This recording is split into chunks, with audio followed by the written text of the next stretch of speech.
est-ce que dañuy dem vers une prochaine j'espère que dina amaat beneen alternance parce que je me souviens de benn discours benn lu maître Abdoulaye Wade doon wax il disait à un moment que président boo nekkee ci nguur plus de 10 ans da ngay sàppi wala en tout cas sa askan da lay jéppi je pense que wax jooju noonu c'était une manière de dire que boo xasee ba toog salaamaaleykum li nga war a njëkk a def mooy jublu ci liggéey bi y a pas de round d'observation te boo xoolee le premier mandat de Macky Sall c'était un mandat boo xamante ne da doon yeggali entre guillemets le travail de maître Wade deuxième mandat am si la commencé teg moom si boppam ay réalisations et c'est ce qui est en train de se passer c'est-à-dire que xëy na pare na ay réalisations xëy na parewul ay réalisations moom moo xam mais li nga xamante ne moom moo am ba des mooy que ni les gens ont besoin effectivement de se dire quelqu'un doit en deux décennies en une décennie maanaam 2 mandats ku nekk war nga mun a teg ay jéego yoo xamante ne c'est des choses des avancées considérables et fi mu nekk nii le grand défi du parti au pouvoir c'est de se dire su fekkente ne Macky ne se présente pas à une 3e candidature il va falloir que mu jël nit ku am présence nit koo xamante ne il a assez de pouvoir assez de présence assez de prestance et quelqu'un boo xamante ne il est assez fédérateur pour mun ko uutu ci bopp nguur bi su dul loolu il sera dans une position boo xamante ne si l'opposition prend le pouvoir et que l'opposition devient aux prochaines élections on va dire ñu am benn président bu bees ñoom par exemple Ousmane Sonko nekk président les gens du pouvoir actuel mais je pense que ñu si gën a bëri nañ génn dëkk bi ñu ci gën a bëri nañ génn dëkk bi mais nga foogoon ne aussi loolu Macky bu ko defee ça va un peu ressembler ak ce qu'on appelle de la transhumance parce que si on interroge un peu aussi l'histoire Idrissa Seck dem na fekk si ki nga xamante ni moom mooy Macky Sall Idrissa Seck aujourd'hui Thiès ci lu ñu jot a xamagul mooy que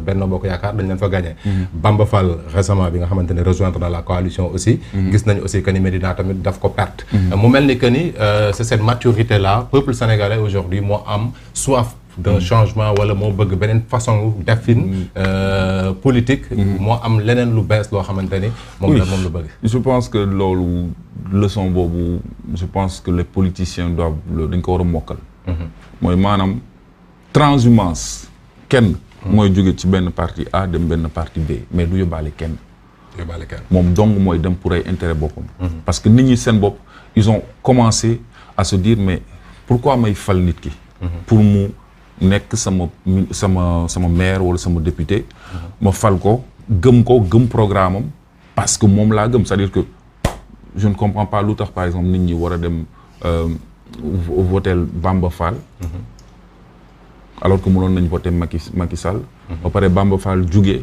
fa mu newoon dem bokki si Macky Sall les gens ils vont se dire c'est une trahison parce que bi ma lay faluma la pour nga dem bokk si Macky Sall bu doon loolu mënoon naa voter Macky Sall directement enfin quand je dis Macky Sall je parle de Benno entre guillemets donc su ma la votelee yow nga xaar ba am samay voix ba pare nga dem jël bugguma boot yóbbaale ma du ma dem dama lay bàyyi yow donc nga dem te bu beneen élection amaatee man li may def moom mooy voter ki nga xamante ne moo ma saf et je pense que ce qui s'est passé à la Médina c'est assez symptomatique de ce qui s'est de benn genre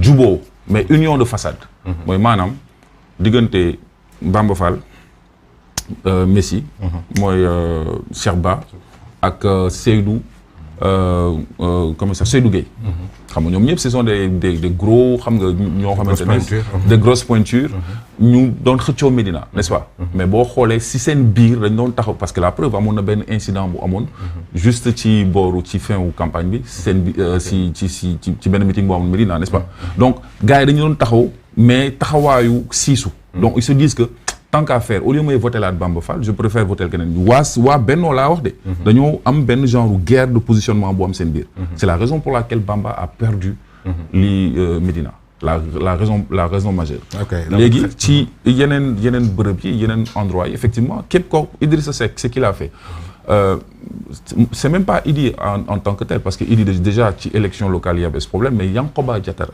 parce que boo xoolee récemment c'est lui qui s'est beaucoup plus mis en avant mais même lui il s'est mis en avant mais le résultat qu'il a eu c'était pas un résultat escompté mooy maanaam amul benn voilà gis na ne gars yi daal seen décision mooy maanaam askan bi li ñu décidé fi mu nekk ni jamono ji ñi nuñ toll ni les gens ont dit on veut changer te ils l'ont envoyé benn première sonde ci locales yi les gens n'ont pas compris, le pouvoir n'a pas compris. Ñu yónneewaat beneen sonde ci législative yi. Je pense que le pouvoir va en tirer les conséquences. Mais d'après vous, si le peuple, entre guillemets, en a marre, voilà, veut un changement, par où le régime actuel, le pouvoir a fauté. Macky Sall tey bu ñuy def son bilan ci 10 ans yi.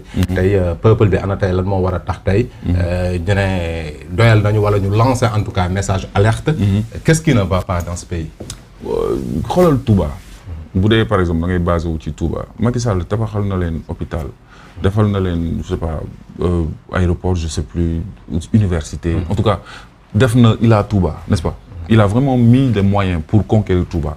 Mais c'est dans le cœur des Sénégalais dafa am benn genre on va dire benn défiance bu Macky Sall défié woon waa Touba mooy par rapport à ce qui s'est passé avec Karim Wade bi ko sëñ bi ñaanee mu bañ bon bañ parce que dafa ne moom amul yenn prérogatives yi mënul jël yenn décisions yi pouvoir kii justice moo war a jël yenn décisions yi. Mais les gens n'ont pas oublié de la preuve xoolal Macky Sall musul gagné Touba nga jógee foofu nga ñëw par exemple ci Dakar. Khalifa Sall était le député, il était le maire de Dakar. Bi ñuy defee élection, il a gagné le siège. Gagné na pour nekk député. Élection yi passé. Mais terewul, il était en prison. Mais fexe nañu ba bañ ko génne prison. Khalifa Sall bi ñu koy génne prison, c'est comme si dañ ko dàqoon sax ci prison bi. On se rappelle très bien des circonstances yi tax ñu génne woon ko. Donc dafa am ay actions yu Macky Sall ak nguuram def. Du benn, du ñaar, du ñett. Ay actions yoo xamante ne Sénégalais yi à un certain moment ils ont senti que boo yàggee ci nguur da ngay am benn genre arrogance bu dugg ci yow. da ngay sentir que ni boo yàggee ci nguur. justice yow la fiy nekkal. boo yàggee ci nguur da ngay xaw a fàtte tuuti askan wi seen ñaxtu. justice bari na ay gàllankoor yu am. bari na ay nit ñoo xamante ne si nguur gi lañ far. justice topp leen ndax xew toppeewu leen dara. boo jëlee kaawu li xew. Assemblée nationale. Bougazeli le problème de faux billets. député yi nekkoon yi seen loxo taxoon ci affaire ay faux passeport. mujjewul fenn. à côté de ça am na ay citoyens lambda. yu décidé wala yu yëkkati kàddu. jëmale ko ci nguur gi. gars yi jël leen pamti leen. et donc injustice boobu noonu mais les Sénégalais ils se disent mais attention ñii nag il faut ñu jóg ci ñoom te nan ngay jógee ci ñoom mooy juste dem élection jot nga jël sa carte nga voter contre ñoom ce n'est pas forcément yenn saa yi parce que dama gëm programme mu diw wala diw c'est parce que dama bëgg kii jóge fii dama bëgg mu xam ne fi mu nekk nii moom benn moment rek la am le pouvoir am la mën a exercer sama pouvoir mooy su ma duggee ci biir urne yi donc il y a eu beaucoup de manquements côté infrastructure il y a eu effectivement dans le bilan de Macky Sall il y a eu des choses positives nañ ko wax te dee il y a eu des choses qui ont été faites positivement. Il a eu effectivement des infrastructures qui ont été faites. Mais ces infrastructures-là, c'est son travail en tant que président de la République du Sénégal, avec un budget de plusieurs milliards de francs CFA. C'est son travail, effectivement, d'améliorer les conditions de vie des Sénégalais. Loolu du dañ, n'est-ce pas? Mais hormis ça, dafa am ay comportements yoo xamante ne c'est des comportements que les Sénégalais n'ont plus envie de voir. Parce que amoon nañ ko dans le passé du temps du régime de PS. gisoon nañ ko temps au fin au régime Wade. et loolu la ñuy gisaat fi mu nekk nii dans le régime actuel. mais bu ñu xoolee réalité sociale. parce que quand on parle d'infrastructure.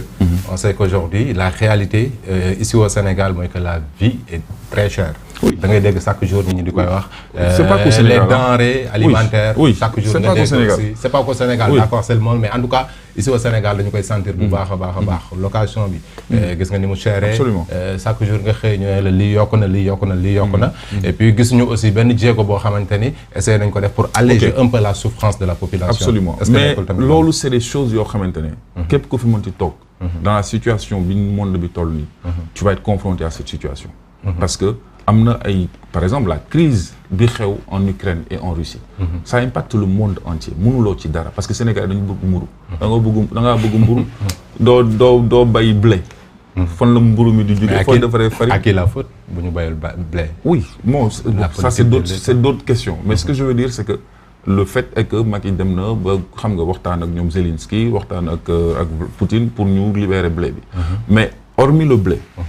da ngay jël par exemple le cas de l'essence wala le cas du gasoil le cas du pétrole on va dire pétrole Sénégal ñi ngi commencé normalement def suñu exploitation ñu ngi commencé génne les premiers barils de pétrole je crois dans 1 an ou 2 n'est-ce pas donc si le baril bi commencé génn mais pour l'instant pétrole bi ñuy utiliser pétrole bi dafa cher le prix du baril est monté pour léegi nguur gi mun a juguler mais demal si yenn dëkk yi le prix du pétrole il est monté à 2 fois 3 fois aux États-Unis par exemple wala ay yenn dëkk yi pétrole bi dafa gën a yokku n'est-ce pas on n'a pas encore notre propre pétrole donc dañuy importer pétrole donc le fait que ngay importer pétrole tu es obligé moom nguur gi de trouver benn système de régulation au lieu mu yokk gasoil bi dafa bàyyi gasoil fa mu newoon 690 foog naa mu yokk essence bi ba 780 presque 100 francs c'est-à-dire que li mu waroon yokk ci gasoil bi yëpp ak ci pétrole ak ci essence bi ci fenn rek la ko yokk donc ñi nga xam ne ñooy dawal auto essence ñoom ñooy supporter ce fardeau là nga jóge foofu location am na benn loi qui a été votée au Sénégal pour ñu wàññi location bi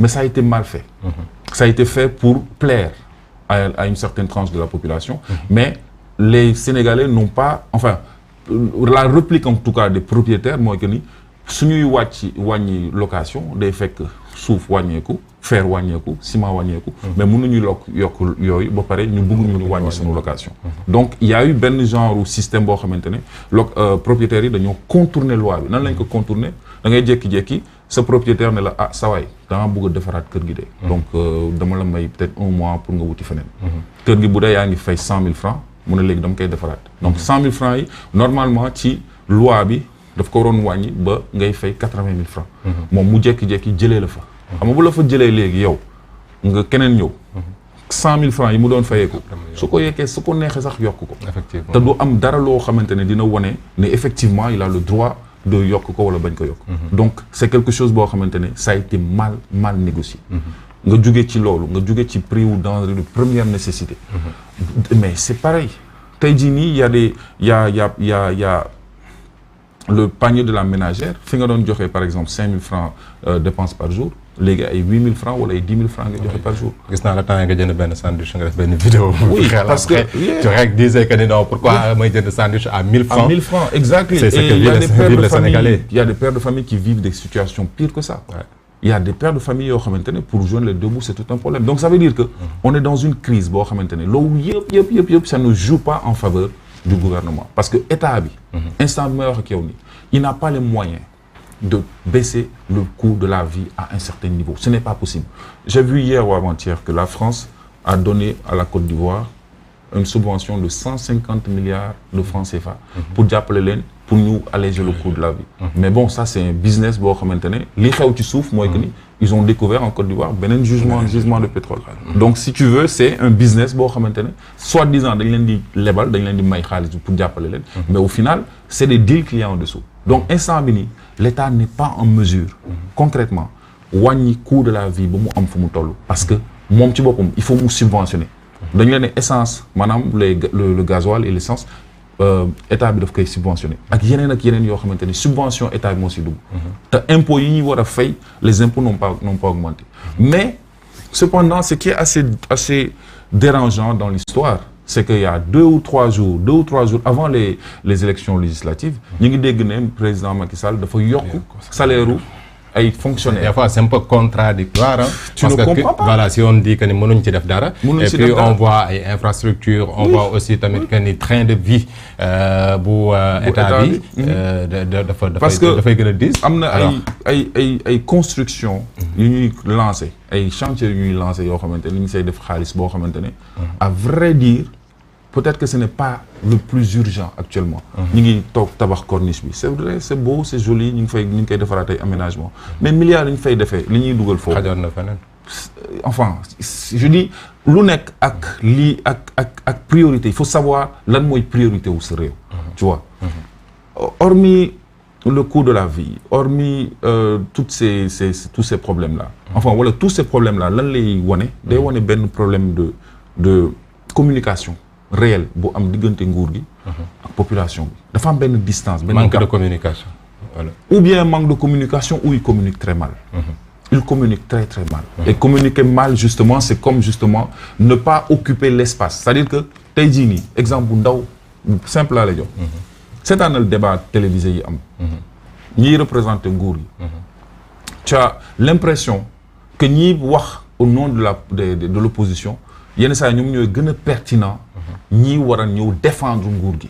Tu vois ce que je veux dire? Et ce sont les mêmes personnes que tu vois sur les plateaux. yenn saa yi sax am na yenn plateau yoo xamante ne dafa mel ne yenn leader yi nekk ci biir nguur gi. dañuy ragal a ñëw ci yenn plateau yi pour wax. Est-ce que ñoom ils sont proches de la population wala est-ce que xam nañu réellement lu askan wi du dund. Est-ce que nekkul opposition bi ñoom ñoo gën a xam la souffrance ak méttitu réew mi. Après aussi ça va nous permettre un peu de parler du phénomène Sonko, hein, parce que aussi quoi qu'on